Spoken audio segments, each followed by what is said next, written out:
Assalomu alaykum hurmatli tomoshabinlar. Bugun men siz bilan juda muhim mavzuni gaplashaman. 2026 yilgi pensiya indeksatsiyasi 1 avgustdan pensiyalar o'sishi haqidagi gaplar va eng muhimi shu mavzuda tarqalayotgan aldov xabarlar. Bu ma'lumot har bir pensionerga, ota-onasi pensiya oladigan farzandlarga nogironlik pensiyasi yoki boquvchisini yo'qotganlik nafaqasi olayotgan oilalarga bevosita tegishli. Chunki bitta noto'g'ri xabar odamni hujjat yig'ishga, navbatda turishga, hatto firibgarga pul berishga majbur qilishi mumkin. Men bugun sizga oddiy tilda tushuntirib beraman. Pensiyalar qanday oshadi? Indeksatsiya degani nima? 1 avgust sanasi nimani anglatishi mumkin? Kimlar xavotir olishi kerak? Kimlar shoshilmasligi kerak? Va eng muhimi, hech kimning aldovga uchmaslik uchun nimalarga e'tibor berish zarur. Videoni oxirigacha ko'ring, chunki amaliy qismida men sizga qayerga murojaat qilish, qanday hujjatlarni tayyorlash va qanday savollarni berish kerakligini aniq aytaman. Hozirning o'zida kanalga obuna bo'ling, videoga like bosing, chunki bunday ma'lumotlar ko'pchilikka kerak. Avvalo, pensiya indeksatsiyasi nima ekanini tushunib olaylik. Indeksatsiya bu pensiya miqdorining inflyatsiya, ya'ni narx-navoning o'sishi, aholining xarid qobiliyati pasaymasligi va davlat belgilagan ijtimoiy kafolatlar asosida qayta ko'rib chiqish degani. Oddiy qilib aytsam, agar oziq-ovqat, dori-darmon, kommunal to'lovlar, kiyim-kechak va kundalik xarajatlar qimmatlashsa, pensiya ham ma'lum darajada oshirilishi kerak. Chunki pensionerning daromadi o'sha qolib, xarajatlari ko'payib ketsa, uning hayoti og'irlashadi. Oldin ko'pchilik pensiya oshishi haqida faqat televizor, mahalla bank yoki pensiya jamg'armasi orqali bilardi. Hozir esa Telegram, YouTube, Facebook, TikTok orqali har xil xabarlar juda tez tarqaladi. Muammo shundaki, ularning hammasi ham to'g'ri emas. Ba'zi sarlavhalarda 1 avgustdan hamma pensiya 2 barobar oshadi. 2026 indeksatsiya tasdiqlandi.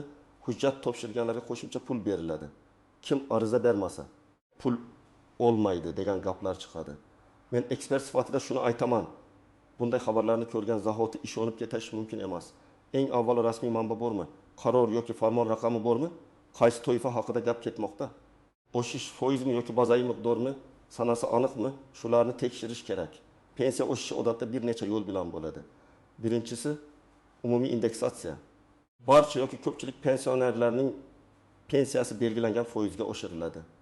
Ikkinchisi eng kam pensiya yoki bazaviy hisoblash ko'rsatkichlari o'zgarishi orqali ayrim toifalarning to'lovlari ko'tariladi. Uchinchisi qayta hisob-kitob, odamning ish staji, ish haqi ma'lumotlari avval hisobga olinmagan davrlarda topilsa, pensiyasi shaxsiy tartibda qayta hisoblanishi mumkin. To'rtinchisi qo'shimcha to'lovlar. Masalan, parvarishga muhtoj shaxslar, nogironligi bo'lgan fuqarolar, boquvchisini yo'qotgan oilalar yoki qonunchilikda alohida belgilangan toifalar uchun ustamalar bo'lishi mumkin. Mana shu farqlarni bilmagan odam pensiya oshadi degan bitta gapni eshitib, hamma bir xil miqdorda pul oladi deb o'ylaydi. Aslida esa unday emas. Bir odamning pensiyasi 80 ming so'mga oshishi mumkin. Boshqasiniki 1 ming so'mga, uchinchisiniki esa umuman o'zgarmasligi mumkin. Chunki u xabar boshqa toifaga tegishli bo'ladi. Shuning uchun men doim aytaman, pensiya mavzusida eng xavfli narsa umumiy gapga ishonishdir. Endi 2026 yil va 1 avgust masalasiga kelamiz. Agar rasmiy qaror bilan 1 avgustdan indeksatsiya belgilansa, demak o'sha sanadan boshlab yangi miqdorlar hisoblanadi. Bu degani hamma 1 avgust kuni ertalab bank kartasida oshgan pulni ko'radi degani emas. Pensiya to'lovlarining o'z grafigi bor. Kimdir oyning boshida oladi, kimdir o'rtasida, kimdir oxirida. Ba'zan qayta hisob-kitob tizimida ko'rinishi, bankka topshiriq berilishi va to'lov kalendariga tushishi uchun ma'lum vaqt ketadi. Shuning uchun pensioner 1 avgust degan sanani eshitib, aynan shu kuni pul tushmasa vahimaga tushmasligi kerak. Muhimi, to'lov qaysi oy uchun va qaysi miqdorda hisoblanganini aniqlash. Keling misollar bilan tushuntiraman. Masalan, bir pensioner 1 million 200 ming so'm pensiya olayotgan bo'lsin. Agar indeksatsiya 10% bo'lsa, uning pensiyasi 1,20 ming so'mga oshadi va yangi miqdor 1 million 320 ming so'm bo'ladi. Lekin bu faqat oddiy matematik misol. Amalda pensiya tarkibida bazaviy qism, staj, ish haqi ustama va qo'shimcha to'lovlar bo'lishi mumkin. Ayrim qismlar to'liq indeksatsiya qilinadi, ayrim qo'shimchalar boshqa tartibda hisoblanadi. Shuning uchun qo'shnining pensiyasi siznikidan ko'proq oshgan bo'lsa, darhol meni aldashdi deyish to'g'ri emas. avvalo har bir odamning pensiya ishi alohida ekanini tushunish kerak. Ikkinchi misol. Opa 900 ming so'm atrofida pensiya oladi. Uning ish staji kamroq, lekin eng kam pensiya miqdori oshirilgan bo'lsa, u kishi ko'proq foyda ko'rishi mumkin. Chunki davlat ba'zan aynan eng past daromadli pensionerlarni qo'llab-quvvatlash uchun minimal kafolatlarni oshiradi. Bunda yug'ori pensiya oladigan odamning to'lovi foiz hisobida oshsa ham, past pensiya oladigan odamning to'lovi minimal chegaraga yetkazilishi mumkin. Shuning uchun hammaniki bir xil foizga oshadi degan gap har doim ham to'g'ri bo'lavermaydi. Uchinchi misol, aka 35 yil ishlab pensiyaga chiqqan, lekin eski ish joyidan maosh ma'lumotlari to'liq olinmagan. U odam bir necha yil oldin pensiyaga chiqqanida hujjatlar yetishmagani uchun pensiyasi pastroq hisoblangan bo'lishi mumkin. Agar keyin arxivdan ish haqi ma'lumotlari topilsa yoki elektron bazada yangi ma'lumot paydo bo'lsa, uning pensiyasi indeksatsiyadan tashqari qayta hisoblanishi mumkin. Mana shunday holatda odamning pensiyasi birdan sezilarli oshgandek ko'rinadi. Lekin bu umumiy indeksatsiya emas, shaxsiy pensiya ishi bo'yicha qayta hisob-kitob bo'ladi. 4-misol. Boquvchisini yo'qotganlik pensiyasi olayotgan oilada 2 nafar bola bor. Agar to'lov bolalar soni qonunchilikdagi minimal miqdor yoki nafaqa turi bo'yicha belgilanadigan bo'lsa, o'shish tartibi oddiy yoshga doir pensiyadan farq qilishi mumkin. Ayrim oilalar falon pensiyaga buncha qo'shildi, bizga nega kam qo'shildi deb savol beradi.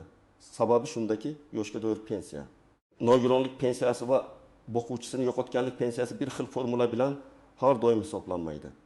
Har birining o'z sharti, o'z bazasi, o'z toifasi bor. Kimlar albatta e'tibor berish kerak? Birinchi navbatda pensiyasi eng kam miqdorga yaqin bo'lganlar. Chunki minimal kafolatlar o'zgarsa, ularga ta'siri katta bo'ladi. Ikkinchi navbatda ish staji bo'yicha hujjatlari to'liq bo'lmaganlar. Ular arxiv, sobiq ish joyi, mehnat daftarchasi, soliq yoki bandlik ma'lumotlari orqali o'z pensiyasini qayta ko'rib chiqish imkoniyatini tekshirishi kerak. Uchinchi navbatda nogironlik guruhi o'zgargan, parvarishga muhtojligi rasmiy tasdiqlangan yoki oilaviy holati o'zgargan fuqarolar. Chunki bunday o'zgarishlar pensiya va nafaqalarga ta'sir qilishi mumkin. Kimlar shoshilmasligi kerak? Agar siz pensiyangizni muntazam olayotgan bo'lsangiz, hujjatlaringiz to'liq bo'lsa, oxirgi yillarda qayta hisob-kitob qildirmagan bo'lsangiz ham, sizga bugun ariza bermasangiz 2026 yilga oshirishdan qolib ketasiz deyishsa, ehtiyot bo'ling. Umumiy indeksatsiya bo'lsa, odatda u avtomatik qo'llanadi. Barcha pensionerlar alohida ariza yozib yurishi shart bo'lmaydi. Albatta shaxsiy hujjatdagi xato hisobga olinmagan staj yoki qo'shimcha to'lovga asos bo'ladigan holat bo'lsa, murojaat qilish kerak. Lekin umumiy oshirish uchun pul to'lab navbatga qo'yish, ro'yxatga kiritish, bazaga tushirish degan gaplar ko'pincha firibgarlik belgisi bo'ladi. Endi eng muhim joyga, ya'ni istisnolar, tuzoqlar va ko'pchilik sezmaydigan nozik jihatlarga o'tamiz. Birinchi tuzoq, foiz va real pul farqi. Masalan, 10% oshirish haqida gapirilsa, 800 ming so'm pensiya oladigan odamda 80 ming so'm, 2 million so'm oladigan odamda 200 ming so'm oshadi. Foiz bir xil, pul miqdori har xil. Shu sababli odamlar orasida kimlargadir ko'proq berildi degan norozilik paydo bo'ladi. Aslida bu formula natijasi bo'lishi mumkin. Lekin ba'zan minimal miqdorlar alohida oshirilsa, past pensiya oluvchilar nisbatan ko'proq foyda ko'radi. Shuni farqlash kerak. Ikkinchi tuzoq 2 avgustdan degan iborani noto'g'ri tushunish. Bu sana huquqiy kuchga kirish sanasi bo'lishi mumkin. To'lov esa sizning pensiya olish jadvalingizga qarab tushadi. Agar avgust oyida eskicha tushsa, keyingi oyda farqi bilan berilishi mumkin yoki yo'qmi, buni rasmiy tartib belgilaydi. Shu yerda men sizga maslahat beraman. Bankdan tushgan SMSga qarab xulosa qilmang. Pensiya jamg'armasi bo'limidan yoki rasmiy elektron xizmatlardan aynan qaysi oy uchun qancha hisoblanganini so'rang. Uchinchi tuzoq, ijtimoiy tarmoqlardagi jadval va ro'yxatlar. Ba'zi kanallar 1960 yilda tug'ilganlarga buncha, 1965 yildagilarga buncha, 70 yoshdan oshganlarga 2 barobar kabi chiroyli jadvallar chiqaradi. Agar bunday jadvalda rasmiy hujjat nomi, sanasi, raqami, manbasi bo'lmasa ishonmang. Pensiya yoshi, staj, ish haqi, toifa, nogironlik holati, qaramog'idagi shaxslar, ustamalar kabi omillar bor. Shunchaki tug'ilgan yilga qarab hammaning pensiyasini aytib berish mumkin emas. 4-tuzoq, ariza yozib beraman, pensiyangizni oshirib beraman degan vositachilar. Men bunday holatlarga juda jiddiy qarayman. Pensiya bo'yicha murojaat qilish uchun fuqaroga maxsus tanish yoki pullik vositachi kerak emas. Siz o'zingiz pensiya jamg'armasi bo'limiga borishingiz, yagona interaktiv davlat xizmatlari portali orqali murojaat qilishingiz yoki rasmiy telefonlar orqali maslahat olishingiz mumkin. Agar kimdir menga pasportingizni bering, kartangizni bering, SMS kodini ayting, pensiyangizni oshirib beraman desa bu juda xavfli. Hech qachon bank kartasi kodi, SMS tasdiqlash kodi, elektron imzo kaliti yoki shaxsiy kabinet parolini begon odamga bermang. 5-nozik jihat. İşlayotgan pensionerlar. Ayrim davlatlarda ishlayotgan pensionerlarga indeksatsiya alohida tartibda qo'llanadi, ayrim joylarda esa umumiy tartibda. O'zbekistonda ham har bir davrda qonunchilikdagi aniq qoidalarni rasmiy manbadan tekshirish kerak. Agar siz pensiya olib bir vaqtning o'zida ishlayotgan bo'lsangiz, indeksatsiya sizga qanday tatbiq etilishini albatta aniqlang. Ayniqsa ish haqi, sug'urta badallari, staj qo'shilishi yoki qayta hisob-kitob masalasida savol bering. Chunki ishlayotgan pensionerning vaziyati ishlamayotgan pensionernikidan farq qilishi mumkin. 6-nozik jihat. Hujjatdagi xatolar. Pasportdagi ism, familiya, tug'ilgan sana, mehnat daftarchasidagi yozuv, ish joyi nomi, buyruq raqami, arxiv ma'lumoti, nikohdan keyin familiya o'zgargani, harbiy xizmat yoki bola parvarishi davri kabi ma'lumotlarda xato bo'lsa, pensiya hisobida muammo chiqishi mumkin. Ba'zan odam 3 yil ishlaganman deydi, lekin hujjatda 27 yil ko'rinadi. 3 yil farq esa pensiya miqdoriga ta'sir qilishi mumkin. Shuning uchun indeksatsiya xabarini kutib o'tirmasdan pensiya ishingizdagi ma'lumotlar to'g'ri ekanini tekshirtirish foydali. 7-nozik jihat nafaqa va pensiya farqi. Ko'pchilik har qanday davlat to'lovini pensiya deb ataydi, lekin yoshga doir pensiya, nogironlik pensiyasi, bo'g'uvchisini yo'qotganlik pensiyasi, ijtimoiy nafaqa, moddiy yordam, kompensatsiya va ustamalar bir xil narsa emas. Ularning oshish tartibi ham bir xil bo'lmasligi mumkin. Agar xabarda pensiyalar oshadi deyilsa, bu ijtimoiy nafaqalar ham albatta oshadi degani emas, yoki aksincha. Nafaqalar oshishi haqidagi qaror pensiyalarga to'liq tatbiq etilmasligi mumkin. Shuning uchun xabardagi atamani diqqat bilan o'qing. 8-nozik jihat. Narxlarning oshishi va pensiya oshishi bir xil tezlikda bo'lmasligi. Odamlar haqli ravishda pensiya oshdi, lekin bozordagi narx ham oshdi deydi. Indeksatsiyaning maqsadi xarid qobiliyatini saqlash, lekin amalda inflyatsiya turli tovarlarda turlicha bo'ladi. Masalan, non, un, yog', dori, elektr, gaz, transport narxlari bir xil darajada oshmaydi. Pensionerlarning xarajat tuzilmasi ham boshqacha. Ular ko'proq dori-darmon, kommunal to'lov, oziq-ovqatga pul sarflaydi. Shu sababli indeksatsiya qog'ozda yaxshi ko'rinsa ham, hayotda odam yana tejashga majbur bo'lishi mumkin. Buni men ochiq aytaman, chunki mavzuni faqat oshadi deb chiroyli ko'rsatish yetarli emas. Endi siz nima qilishingiz kerakligini aniq aytaman. Birinchi qadam. Xabar manbasini tekshiring. Agar 2026 yilgi indeksatsiya yoki 1 avgustdan pensiya oshishi haqida eshitsangiz, rasmiy manbalarga qarang. Prezident farmoni, hukumat qarori, pensiya jamg'armasi yoki rasmiy davlat idorasi e'lon qilgan xabar bo'lishi kerak. Faqat Telegramdagi rasm, ovozli xabar yoki noma'lum blogerning sarlavhasi asosida qaror qilmang. Ikkinchi qadam. Hozirgi pensiya miqdoringizni yozib qo'ying. Masalan, siz hozir kartangizga qancha tushayotganini, qaysi sanada tushishini, qo'shimcha to'lov bormi yoki yo'qmi, shularni daftar yoki telefoningizga yozing. Keyin oshirish bo'lsa, yangi tushgan miqdor bilan solishtirasiz. Bu oddiy ishdek ko'rinadi, lekin ko'p odam aynan eski miqdorni aniq bilmagani uchun keyin hisob-kitob qila olmaydi. 3-qadam. Pensiya turini aniqlang. Siz yoshga doir pensiya olasizmi? Nogironlik pensiyasimi? Boquvchisini yo'qotganlik pensiyasimi yoki ijtimoiy nafaqami? Buni bilmasdan turib, xabarning sizga tegishli yoki tegishli emasligini tushunish qiyin. Agar bilmasangiz, pensiya jamg'armasi bo'limiga murojaat qilib, mening to'lovim qaysi turga kiradi va u qanday asosda hisoblangan deb so'rang. 4-qadam. Hujjatlaringizni tartibga keltiring. Sizda pasport yoki ID karta, mehnat daftarchasi, ish, staji bo'yicha ma'lumotlar, arxiv ma'lumotnomalari, harbiy xizmat hujjatlari, diplom bola parvarishi davrini tasdiqlovchi hujjatlar, nikoh yoki familiya o'zgarishi haqidagi guvohnomalar bo'lishi mumkin. Hammasini bitta papkaga yig'ib qo'ying. Har bir hujjatning nusxasini ham tayyorlab qo'yish foydali. Agar eski ish joyingiz yopilgan bo'lsa, arxivdan ma'lumotnoma olish kerak bo'lishi mumkin. 5-qadam. Agar pensiyangiz noto'g'ri hisoblangan deb o'ylasangiz, og'zaki gap bilan cheklanib qolmang. yozma murojaat qiling. Murojaatda mening pensiya ishimni qayta tekshirib berishingizni so'rayman. Ish stajim va ish haqi ma'lumotlarim to'liq hisobga olinmaganini tushuntirib berishingizni so'rayman deb yozish mumkin. Yozma murojaatning afzalligi shundaki, unga rasmiy javob berilishi kerak. Javobda qaysi hujjat yetishmayotgani yoki nima uchun pensiya miqdori shunday hisoblangani ko'rsatiladi. 6-qadam, bank kartangiz xavfsizligini saqlang. Pensiya o'sishi haqidagi xabarlar chiqqan paytda firibgarlar faollashadi. Ular pensiyangizga qo'shimcha pul tushiramiz, kompensatsiya chiqdi, ro'yxatdan o'ting, SMS kodni ayting deb qo'ng'iroq qilishi mumkin. Men qat'iy aytaman, hech kimga SMS kod bermang. Karta raqami yetarli bo'lmagan holatda karta amal qilish muddati va CVV kodni aytmang. Elektron imzo ma'lumotlarini bermang. Rasmiy idora sizdan bunday maxfiy kodlarni telefon orqali so'ramaydi. 7-qadam. Mahalladagi gapni rasmiy tekshiruv bilan tasdiqlang. Mahallada falonchiga qo'shilibdi, demak bizga ham qo'shilish kerak degan gaplar ko'p bo'ladi. Lekin har bir odamning ishi alohida. Siz qo'shningiz bilan o'zingizni solishtirganda, uning staji, avvalgi maoshi, pensiya turi, ustamalari, nogironlik holati, qo'shimcha imtiyozlari bor yo'qligini bilmaysiz. Shuning uchun solishtirishdan ko'ra o'z pensiya ishingiz bo'yicha rasmiy izoh oling. 8-qadam.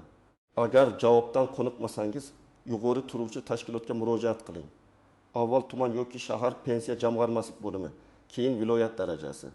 Zarur bo'lsa, respublika darajasidagi rasmiy qabul yoki onlayn murojaat tizimlari orqali murojaat qilish mumkin. Murojaatga avvalgi javob nusxasini, hujjatlaringizni, kartaga tushgan to'lov ma'lumotlarini ilova qiling. Menga kam tushdi degan umumiy gapdan ko'ra, falon sanadan falon sanagacha ishlagan davrim hisobga olinmagan bo'lishi mumkin. Yoki falon qarorga asosan qayta hisob kitobni tekshirishni so'rayman degan aniq murojaat samaraliroq bo'ladi. 9-qadam. Oiladagi keksalarga bu ma'lumotni tushuntiring. Ko'p ota-onalarimiz internetdagi sarlavhalarni ko'rib xavotir oladi. Ular hujjat topshirmasam pulim oshmay qolar ekan deb o'ylab begona odamlarga ishonib qolishi mumkin. Farzandlar, nevaralar, qarindoshlar buni nazorat qilishi kerak. Pensiya kartasi, telefon raqami, SMS kodlar, pasport nusxalari begona odam qo'liga tushmasin. Ayniqsa yolg'iz yashaydigan keksalar bilan aloqada bo'ling. 10-qadam. Rasmiy hujjat chiqqandan keyin shoshmasdan hisob kitob qiling. Masalan, qarorda pensiyalar 12% ga oshiriladi deyilsa, hozirgi pensiyangizni 12% ga ko'paytirib, taxminiy miqdorini bilib olishingiz mumkin. 1 million so'm pensiya bo'lsa, 2% 1 so'm, jami 1 million 1 so'm bo'ladi. 1 million 500 so'm bo'lsa, 1 so'm qo'shilib, 1 million 6 so'm bo'ladi. Lekin yana eslataman, bu taxminiy hisob. Agar pensiya tarkibida alohida ustamalar bo'lsa, yakuniy summa farq qilishi mumkin. Men yana bir muhim masalani aytaman. Indeksatsiya odamning barcha muammosini hal qilib yubormaydi. Lekin u pensioner daromadini himoya qilishning muhim mexanizmi. Shuning uchun biz bir tomondan pensiya o'sishini kuzatishimiz, ikkinchi tomondan uning adolatli, tushunarli va shaffof hisoblanishini talab qilishimiz kerak. Fuqaro o'z huquqini bilsa, savolni aniq bersa, hujjatini tartibga keltirsa, noto'g'ri hisob kitob bo'lsa, uni tuzatish imkoniyati oshadi. Lekin fuqaro vahima bilan harakat qilsa, firibgarlar aynan shundan foydalanadi. Demak, 2026 yilgi indeksatsiya va 1 avgustdan pensiyalar o'sishi haqidagi har qanday xabarda eng avvalo rasmiy manbani tekshiramiz. Hamma bir xil pul oladi. Ariza bermasangiz qolib ketasiz. Pul to'lasangiz tezlashtirib beraman. SMS kodni ayting degan gaplarga ishonmaymiz. Pensiya o'sishi, umumiy indeksatsiya, minimal miqdor o'zgarishi, qayta hisob kitob yoki alohida ustama bo'lishi mumkin va har birining tartibi boshqa. Men sizga tavsiya qilaman. Hozirgi pensiya miqdoringizni yozib qo'ying. Pensiya turini aniqlang, hujjatlaringizni tartibga soling. Shubha bo'lsa yozma murojaat qiling va faqat rasmiy javobga tayaning. Eng muhimi, ota-onangiz, buvinggiz, bobongiz yoki tanish pensionerlarga ham shu ma'lumotni yetkazing. Chunki bitta ehtiyotkorlik ularni katta zarardan saqlab qolishi mumkin. Sizningcha pensiya indeksatsiyasi narx-navoning o'sishini qoplay olyaptimi? 20 avgustdan oshirish haqidagi xabarlarni siz qayerdan eshityapsiz? Fikringizni izohlarda yozing.